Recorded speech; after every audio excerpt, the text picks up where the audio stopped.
अब खबर शामिल करते हैं मंडी बहाउद्दीन से।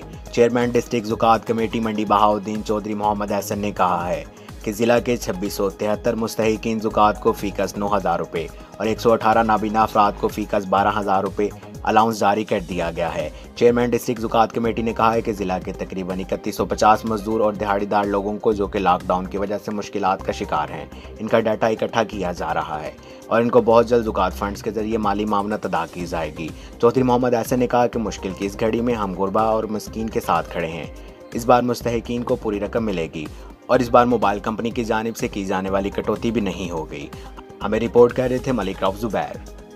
मैं और साडे मेंबरान मेरे जिहड़े नाल है ना, असीं इंशाअल्लाह अल्लाह ताला फजल नाल ते लोकां नूं गरीब लोकां दी खिदमत भी करांगे, मुस्तहिक लोकां तक सारा कुछ अपनांगे, कोशिश करांगे ये बदजनती भी कोई ना होवे। इंशाअल्लाह पूरी कोशिश मिसाल बनांगे मंडी बहाउद्दीन ज़िला।